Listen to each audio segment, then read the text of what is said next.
All righty.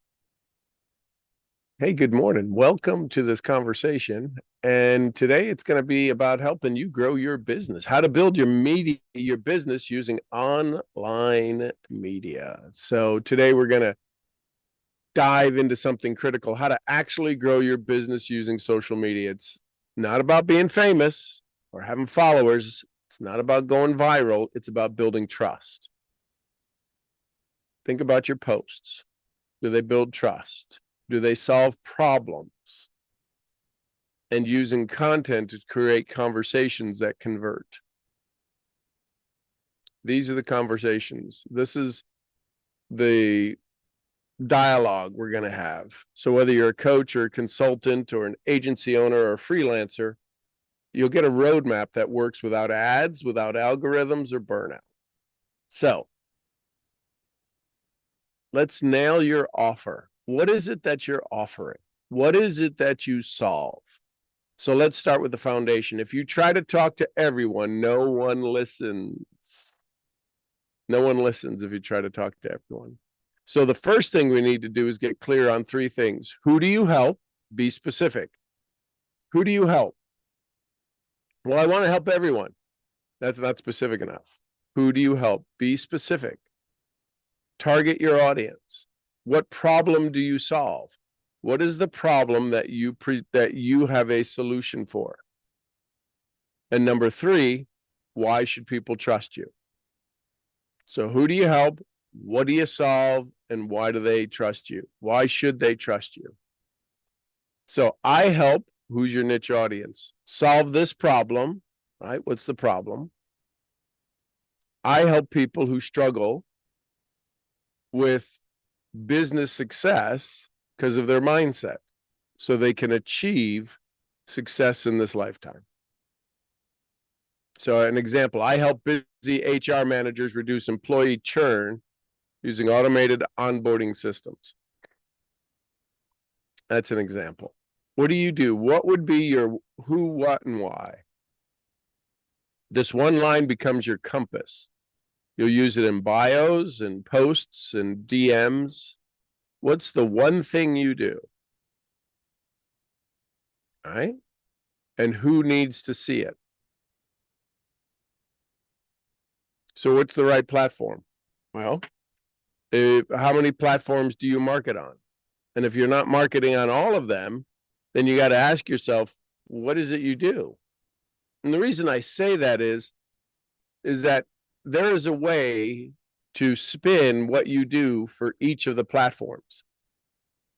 When you think LinkedIn, what do you find in LinkedIn? What's the language being used on LinkedIn? Who's it for? Well, that's B2B, right? Business to business and service businesses. So can you service a business? Can you service people who are in business? Why would people in business use your service, use your product? Who is the person on LinkedIn you'd be looking for? Maybe you're looking for business partners. Maybe you're looking for people who want to expand their income.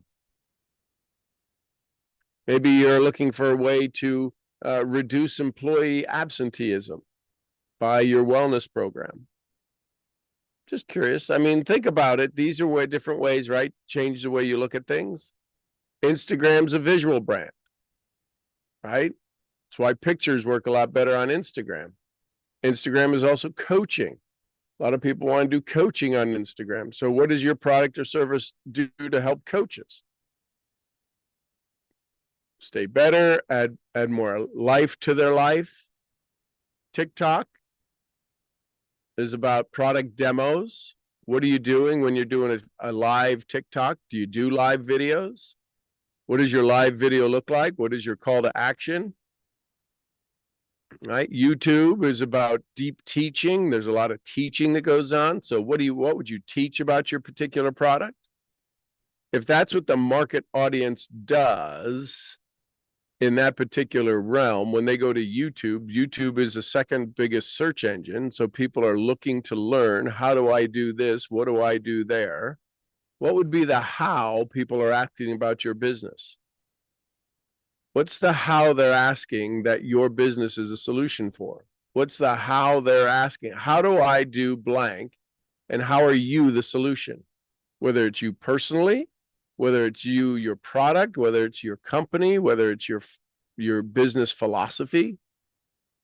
What are the solutions you have that people are asking the question about? Email is about relationship and sales. So do you have a way to follow up with people to keep them on your email list? To build an email list, right? Choose platforms that you can commit to consistently. If you love writing, LinkedIn or email. You love video, TikTok or YouTube, right? So how do you create strategic content? Most people post randomly and wonder why nothing sticks. You want to build a content system, not just post selfies and hope. Here's the breakdown. 40% educational.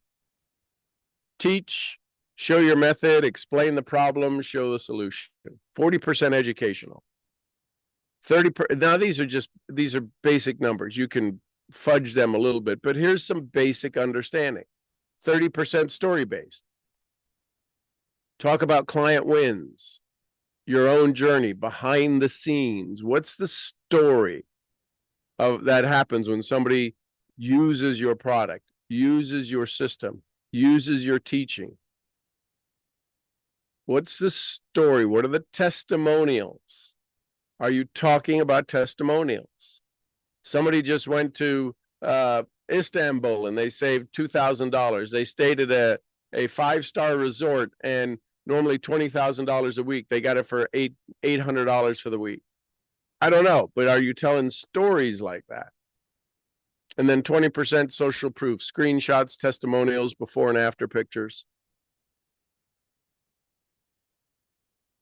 And then 10% offers are your call to actions, your CTAs. DM me for more, learn more, training in my bio.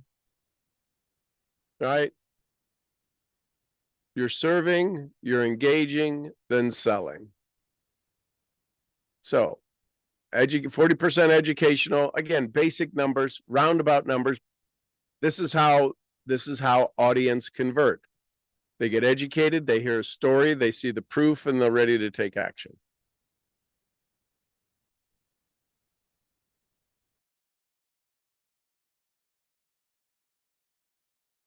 Excuse me. Bless you. Thank you. Engage like a human. People don't buy from logos, they buy from humans. So don't just post engage. Reply to every comment. Most people don't do this. People will click like, they'll say a word, they'll do something. One of the most phenomenal business builders of my time, and I've been around for a while, some of you know her, Jessie Lee Ward, had systems in place that she taught her teams that everybody who liked or commented on a post or a video got a DM. Every like, every comment. And the basic fundamental reply was, hey, listen, were you just cheerleading me, or are you interested for more info? And they would drop the link to whatever the page was as they were selling or sharing or teaching about. Right? So every person became a funnel. Every person became a possibility. And that was pretty much it. Very basic, very generic. And if they were cheerleading, people would say, I was just cheerleading you on. Well, they still got the link. And her product sales, she was one of the biggest product sellers of anybody in the history of the industry, at least for the last 20 years. She sold more product. Her team sold more product, created more frontline revenue than most any other network marketer out there. So they replied to every comment. Great suggestion if you're building a business online. Reply to every comment. Hey, thanks. Were you just cheerleading me, or were you interested in more? Here's the link. That's pretty much it. Start conversations in DMs. Leave thoughtful comments on others' posts. Use stories and polls to interact. Right? Sell in DMs, serve in the feed. Serve them in the feed, sell in your DMs. Your content gets attention, your conversations build trust. All right, so pretty basic, pretty simple, pretty easy to understand. Build a simple funnel. You don't need a complex funnel, just a simple path. Content, conversation, conversion. You post something valuable, someone likes or replies, you send them a message. Post something valuable, someone likes or replies, send them a message. Hey, saw you liked the post on hiring slow, right? People getting, not as many people being hired. Happy to share a quick idea if helpful. Hey, saw your challenge with the kids' braces. Happy to share a quick idea if helpful. Right? It's very basic, very fundamental. The challenge is that's what it takes to grow a business. Most of us are in the hobby business. We bought a hobby. We're not very good at hobbies. And we don't really do things that make the hobby profitable. If you want to create some profit, you've got to understand building a business. What are your KPIs, key performance indicators? Your KPIs are your sales. What drives sales? Talking to people. Well, how do you talk to people? What is it that's converting? What are other people using to convert people into sales? I'd start there.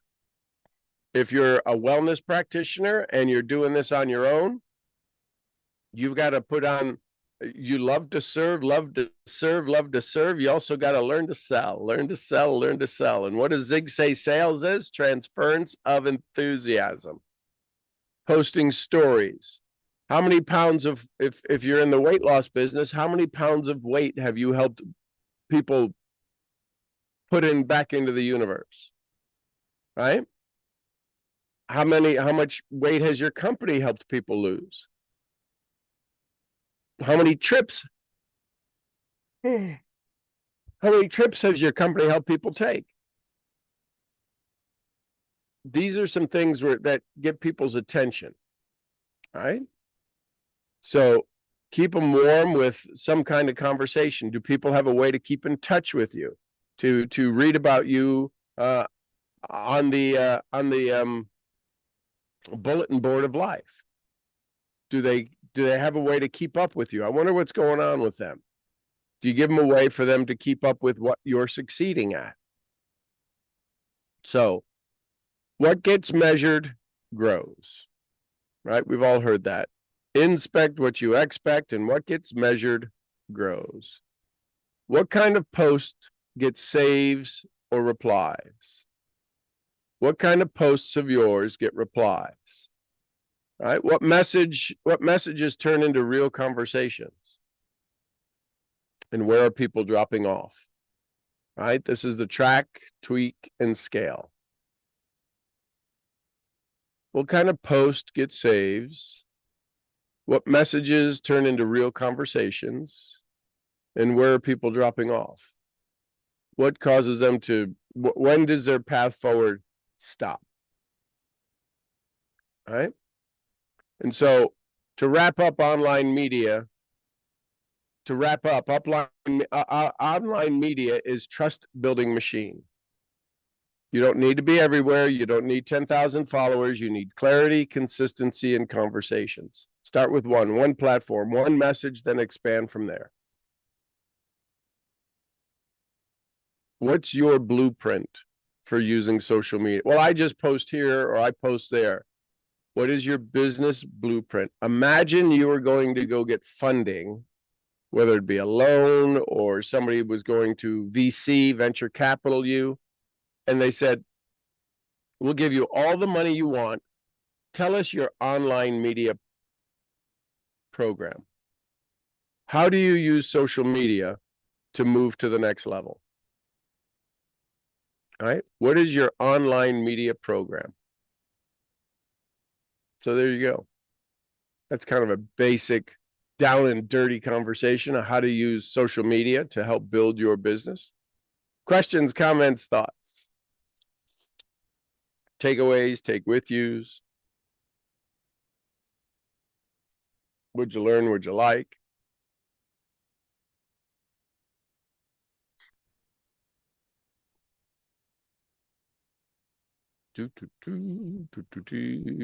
Go ahead, AJ. Hey, let me just get transferred to my headset here so you can hear me clearer. Clearer. Uh,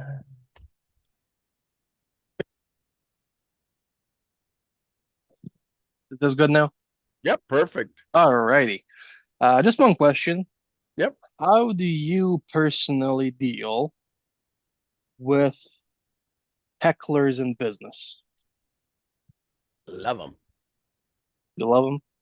Well, they're confused followers. The only people that heckle you are people who know what you're doing. Now, they don't really know what you're doing. They have an opinion of what you're doing, but they're watching. They're a confused follower. Well, this particular incident happened with someone that's in the same business ventures as I am. Okay. It's regarding the crypto cash out business I launched 2 months ago. Okay. In Serbia, there are certain challenges, and this is a scammer's paradise. So this government is trying to tackle you every chance it gets. Mm-hmm. In particular, what we do. So there's a group of us that kind of does this a lot. Right. What we do in particular, the thing we do is kind of a gray zone Right. within the law, right? Right. There are certain people that are trying to kind of put disbelief in front of me, Sure. saying, "Oh, you're gonna get caught, you're gonna get arrested, you're gonna get this and that." I checked with my legal team. It is a technicality, and you can get away with it. However, there's still this moment where I'm like, do I really need? I mean, it's a couple of grand a month I make from that in Serbia, and I'm like, do I really need that or not? So that's where I'm kind of hesitating now, to be Well, honest. so then the question is it worth it? In the short term, yeah. In the long term, no, probably. Okay. So then start to use your other businesses and your skills to build that and replace that income. Yeah, this is so easy, man. I mean, this business is so easy, bro. It's the easiest Well, money ever. easy does mean sometimes there's risk to it. So if it goes away, would you be hurt? No, no. Okay. If the So system goes away, no. so is there um could you charge more for the risk? I'm already charging a pretty good amount. Interesting answer, not the answer to my question. Probably not. Okay, so then Probably. this is so in black and white, the reward you get with the risk that exists, is it worth it? You just got to ask, is it worth it money? Easy doesn't mean anything. Jim Rohn said, never do a good deal with a bad man. So it sounds like you're doing a good deal with a bad man where they could come after you, they could get you. There's a technicality, but you're going to pay lawyers. And so if you did get caught, what would it cost you to get out of it? And then you got to ask, is it profitable enough? Is the ratio good enough that if I did have to go to jail or did have to go to court, there's enough profit for it. That's why drug companies do what they do. They spend billions in claims and in suits and settlements because they make billions on top of billions. Yeah. So you just got to ask, is it worth my time? Is there anything in my life that's more important than spending time in court or wherever you would have to go to defend yourself or to clear yourself? Is that worth it? That's all. Not a big issue. When you put it like that, I mean, there's definitely no prison or jail time for this.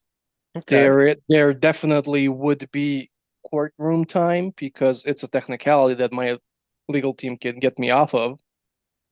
However, we all know how that works. I mean, even in the States, if you get Right. into court stuff, it's gonna last God knows how long and so on.